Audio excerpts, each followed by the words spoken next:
Hey guys, welcome back. I hope you are having an amazing day. Let's get right into the stories. The first one is an entitled People story. I recently moved into a quaint suburban neighborhood that I was thrilled to call home. My new neighbors seemed lovely, and the community was tight-knit. But something bothered me. There were very few parking spots in our cul-de-sac, and people often parked in front of other homes. I had no issue with this as long as it wasn't in my driveway. One day I noticed that my neighbor had parked their car in my driveway. I didn't mind it too much as it was just one time. However, over the next few weeks I noticed that they kept parking their car in my driveway, taking advantage of my kindness. I was frustrated, but I didn't want to cause any conflicts. I tried to address the issue by leaving a note on their car, but it didn't work. I even had a face-to-face conversation with them and they apologized, but the problem persisted. I was fed up with the situation and I knew I had to take matters into my own hands. One day I came home from work and their car was parked in my driveway again. I was beyond furious, and I decided to call a towing company to remove their car from my driveway. I made sure to show the tow truck driver that the car was not mine, and they towed it away. The next day, my neighbor came over to my house screaming and shouting at me. They told me how much it cost them to get their car back from the towing company, and they demanded that I pay for it. I refused, and I told them that they had no right to park in my driveway without my permission. They stormed off, and I didn't hear from them for a while. A few weeks later, I received a letter from a lawyer threatening to sue me for damages caused by the towing. I was terrified, and I didn't know what to do. I hired my own lawyer, and we prepared to go to court. On the day of the trial, I was nervous, but I knew that I had done the right thing. To my surprise, my neighbor didn't show up in court. The judge ruled in my favor, and I felt relieved. However, the situation wasn't over yet. A few days after the trial, my neighbor's house caught on fire. I was devastated, and I rushed to their house to see if they were okay. Thankfully, they were safe, but their house was severely damaged. I felt sorry for them, and I decided to reach out to them and offer my help. To my surprise, they accepted my offer, and we started to rebuild our relationship. It was a slow process, but we eventually became good friends. I learned that sometimes taking drastic measures isn't always the best option, and that it's important to try to find a solution that works for everyone. Update. Recently, my neighbor and I organized a community event to raise money for the local fire department. We worked together to create a successful fundraiser, and we were proud of what we accomplished. We may have had our differences in the past, but we learned to put them aside and work together for a good cause. The next one is a pro-revenge story. In September of 2020, the apartment next to mine was let out to two young women, both students. After they settled in a bit, it turned out they wanted to have a party. No big deal, except Belgium was in full lockdown at this point due to COVID, and you were supposed to only have one fixed visitor over. But then again, to be young again, etc. So I didn't really care. During this time, I was working in healthcare. I work with the mentally disabled, but I volunteered for the ad hoc COVID team, meaning I got called upon to tend to those residents who were sick and needed quarantining or were effectively diagnosed with COVID. This meant pretty long working hours, and I spent about 10 to 11 hours a day at work, with a full-hour bike ride to and from work. Needless to say, I was pretty tired pretty much all the time, so I wasn't looking forward to the noise from a party, but I'm pretty chill and know that living in the city, some noise is to be expected. So they were having their party, and I can stand some noise and music. But this party was ducking wild. People shouting full-on in the hallway, wrecking things, etc. At about 4 in the morning, I introduced myself to the neighbors and asked them when they could expect their company, plus 20 people, to leave. And if they could refrain from having a party the next day, as I have to work and get up at 6 every day. So they promised they would keep it down the rest of the night. They didn't, and that they wouldn't have a party the next day. Plot twist, they did have another party, and then did another one the day after. At this point, I had been going a full 3 nights without sleep and was nearing neurosis. Every night I had talked to the girls, and every night they would be full of apologies and stuff, but nothing would change. I also felt terrible when I had to enter their place because it would be absolutely packed with people, and I work with some very vulnerable people at work whom I wouldn't want to spread COVID to. This was pre-tests, pre-vaccines, pre-much of the knowledge we now have about COVID. Luckily, the weekend came and they went to their parents, and I could recover a bit. Suffice to say, I wasn't really liking my new neighbors. During the next few weeks, they refrained from big parties, but they would have a constant flood of people coming over during the night. And by constant, I mean constant, like their bell would ring 70 times a night and people would always be coming or going, and those people would be drunk and loud. Our communal hallway is pretty much an echo chamber because it's all stone, and any noise will travel throughout the building. Basically, I couldn't rely on sleep at night. It drove me crazy. I could only sleep Friday through Sunday because then they would go off to their parents or whatever. I couldn't grasp how they could know this many people that would always be coming and going. During one night, while knocking on their door to complain about the noise, I encountered my upstairs neighbor, who is also on Reddit, hi, and decided that we would have to join forces to get this to stop. My neighbor told me some important bit of information. The reason there were people coming and going all the time was that they used their apartment as a makeshift bar/hangout. During this time, bars were closed due to COVID, and all those students were using the big apartment to hang out. Moreover, across the street was another frat house with 5 boys living there, and that too was a secret hangout. So people would hang out at those 2 places and cross the street if they wanted a different atmosphere, or wanted to see their other friends, etc. And the boys from across the street would also come over 15 times a night. Most visitors seemed to be law students or affiliated with them. Basically, our communal hallway was just a part of their cafe space now. So we tried talking to the girls. Then we started to talk to the visitors. None of them had any sympathy for us when we were asking them to be quiet at 4 in the morning. Most of them just laughed at us, as we were the pesky neighbors, no doubt. Even more of them were just so wasted that they didn't know what they were doing. So we started calling the police, dozens of times. Most of the time they weren't let in, and police told us they couldn't do anything. We kept calling as we wanted a record of our calls in the system. Belgium was still in full lockdown at this point, and what they were doing was full-on illegal. Even so, police told us their hands were tied if they wouldn't open the door. When the police couldn't help, I turned to the next best thing. I'm a social worker, and so I have no problems looking up information and calling around to look for help. This is what I did. Most places, student unions, police, town hall, were understanding but couldn't really do much. So I acted on the suggestion of the upstairs neighbor and contacted one of the girls' deans. I shot him a nice email about sorry to have bothered him and taking up his time, but I had this big group of students from his faculty ganging up every night, and maybe he wanted to know about it since they were breaking every possible COVID rule that existed at that time. Especially since me and my neighbor were about to go to the papers with this story, as secret lockdown parties were becoming a thing in the papers at this point. This dean called me back right away, and we had a nice talk about our problems. He told me he was on it. So basically what he did was call the law student girl and her parents. Big drama ensued, and we finally got to sit down with the girls, and they finally sounded like they were sorry. Tears were shed, for which I had no patience, to be honest. We learned that the police had actually been inside a few times, and they were issued tickets for having secret parties. Those were €300 each a pop, so no idea why they didn't just stop. We learned they were not happy because the dean had called them up at 11 o'clock and they were still asleep. To which I said, well, there is your problem. You are still asleep at 11 o'clock. I'm up at 6 every day, and you girls haven't been a bit understanding about that. So we got to feel a bit like we got our revenge, and we got to vent.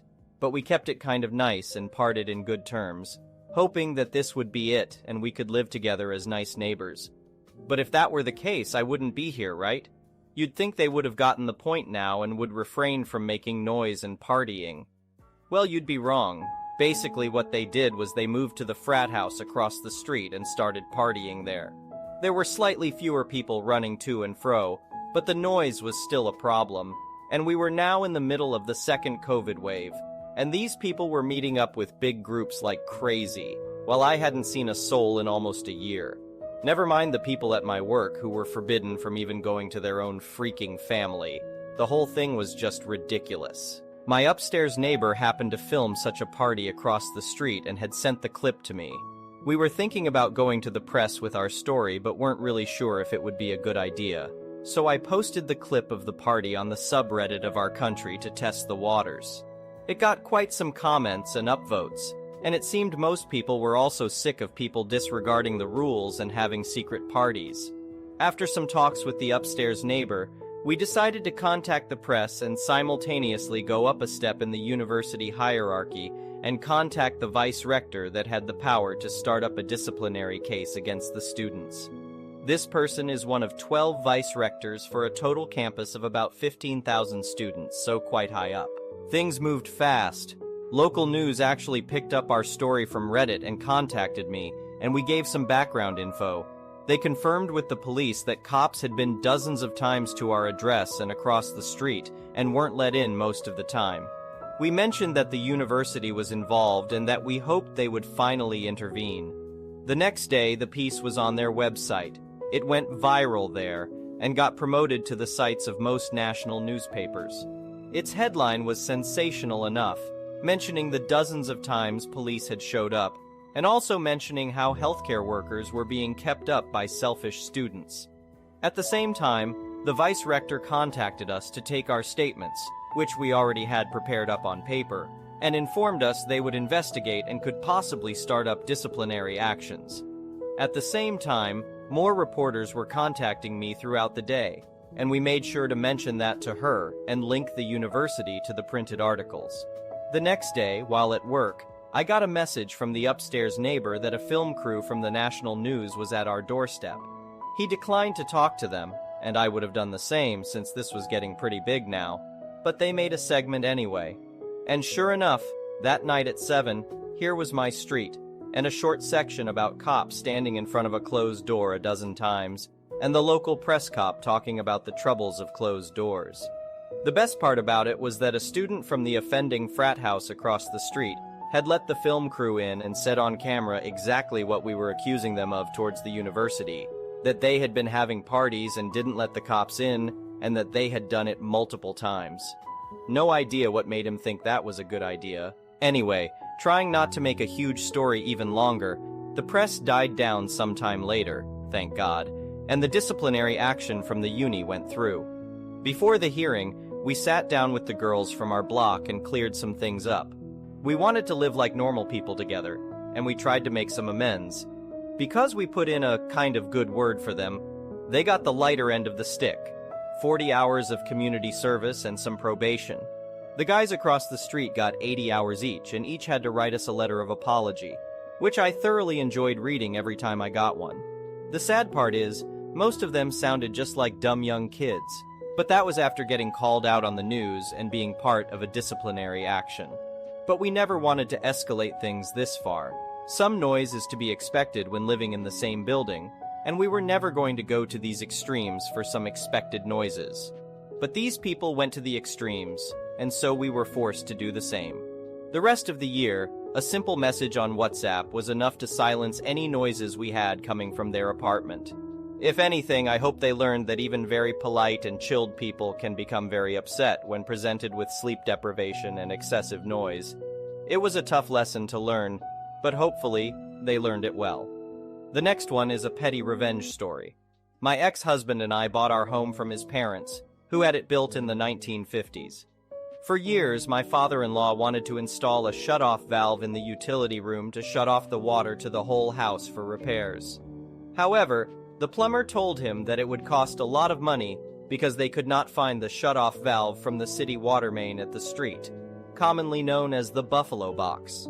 Since the Buffalo Box was missing, they would have to freeze the pipes to stop the water before installing the shut-off valve, which was an expensive process, so it was never done. When we bought the house, we decided to get the shut-off valve installed. We called the water department, and they sent 2 workers to shut off the water. When they arrived, I explained the problem. They went out to the front yard, walked around a bit, and told me there was nothing they could do for me. According to the workers, it was my problem that they could not find the Buffalo Box, and I should call a plumber to dig up my front yard, sidewalk, and city easement to find my Buffalo Box. However, I have a background in residential real estate construction and am familiar with how water mains and Buffalo Boxes are installed. I told them that it was the city's issue as they were responsible for the Buffalo Box, not the homeowners. Despite my explanation, these guys were incredibly rude about it and left. They thought they could get away with being rude to an ignorant woman like me, but little did they know. Fast forward to a year later, I received a call from the city manager asking why I hadn't paid my water bill for over a year. I explained that I wanted to pay my water bill, but I wanted them to turn off my water first. He was a bit taken aback that I wanted them to turn off the water.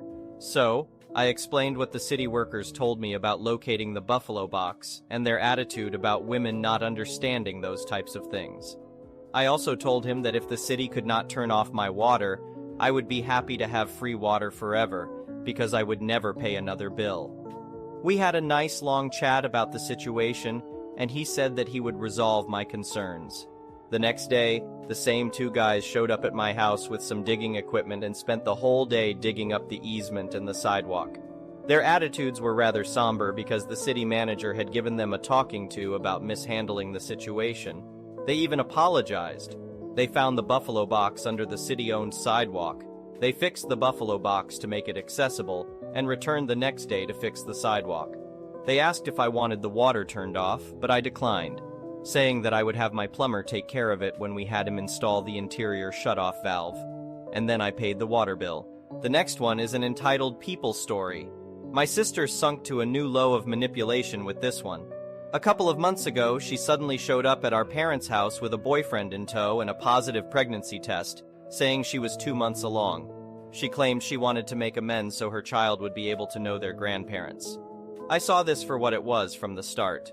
My sister went out of her way to get pregnant so Dad would put her back in the will, and Mom would make her the golden girl again. But things didn't go down that way at all. It was February when my sister showed up all of a sudden. She'd taken a leave from work to come see us. She even tried to act all smiles around me, but I could still see the hate in her eyes. She still blamed me. She never stopped blaming me, but she pretended that she'd seen the error of her ways. Mom seemed to buy her act, but Dad didn't at all. Though my parents having a grandchild is something they've been longing for, so they begrudgingly accepted my sister back for the moment. But not without making sure whether or not this was a con. Spoiler alert, it was. Dad suggested my sister take another pregnancy test to confirm. We expected her to protest, but she took the one Dad got and willingly used it. And it was positive. So she was indeed pregnant. My parents asked for some time alone with my sister, so I went home and didn't see them again until the next day's evening. I got the details on what happened from my parents then. The evening before, they'd had a long talk with my sister about all the things she'd done, and told her that they would help support their grandchild and set up a college fund for them. But if my sister wanted a place back in the family, then she was going to have to work hard for it and prove she'd changed. Because it was obvious with the timing of the pregnancy that she only got pregnant just to try and get back in the family's good graces. She denied this, of course, but her past actions spoke for themselves. Our parents wanted her to seek therapy, both individual and group, with them over video calls, and they also wanted her to apologize to me for what she did years ago since she always refused to. That's when she finally broke and said that I don't deserve an apology, because I'm the reason she got her life ruined to begin with.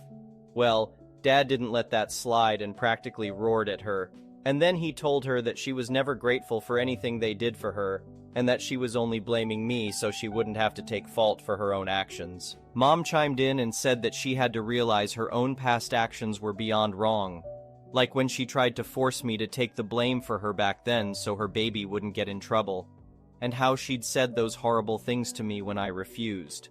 And if she could genuinely admit her wrongs, my sister could too. Well, my sister flipped out and left with her boyfriend. The few times I met the guy, I could tell he was only with my sister for the money, because she treated him like absolute crap. She even elbowed him in the stomach once, right in front of me. Anyway, my sister came back the next day with a long, rehearsed apology for them, crocodile tears included. And again, the only reason our parents let her back in was because of her pregnancy. She was set up back in her old room and spent the next few days trying to act all smiles. But her act was pretty bad. She was still expected to give me that long overdue apology, and I met up with her and her boyfriend at a local restaurant our parents picked. We figured if she was to give me anything even remotely genuine as an apology, it couldn't be around our parents. She started off the apology by basically murmuring, and when her boyfriend wanted her to speak up, that's when she elbowed him in the stomach. And hard, too. He asked to be excused and left us one-on-one. As soon as he was gone, my sister started what was more of a non-apology, basically saying she was sorry for what happened with trying to frame me, but that it still would have never happened if I'd just gone with it that day and gotten the alcohol for her party, and then we could have both had a great time. I countered that she still didn't get it. She framed me, and when cops were called on her, it had nothing to do with me. So if I had helped that day, then I would have been arrested and charged too. I got up and said she still hadn't changed. She only lives in her little self-important world and walked out. When our parents learned of this, my sister tried to deny the words she'd spoken to me. But my dad knows the owner of that restaurant. We were seated away from other noisy guests and were put right below a CCTV camera with audio. It caught everything. And my parents had the video within hours from the restaurant owner. They played it in front of my sister and told her this is exactly why she's not getting much in the will. Her child might be, but not her. That's when she threw a tantrum and walked out screaming at them. And this time she didn't come back. She got in her car and drove all the way back to LA without another word to any of us. She later called to say her boyfriend had left her. And she didn't know where he was, as I thought he was clearly in it for the money. And when their con failed, he cut her loose. So now my sister is around 4 months pregnant with her baby daddy pulling a runner. She's still sending our parents updates on the pregnancy. And my parents are having a very hard time dealing with the fact that their future grandchild is basically being used as an attempted bargaining chip for my sister to worm her way back in. And sis, if you see this post, I did warn you that I'd do this if you tried anything else. You've left our mother heartbroken all over again, our father beyond disappointed, and me as your mental scapegoat because you still can't admit it was 100% your fault you were disowned. You haven't changed a bit, and I doubt you ever will. Thank you for watching. I would really appreciate it if you could like the video and subscribe to our channel if you haven't already. We'll see you again tomorrow.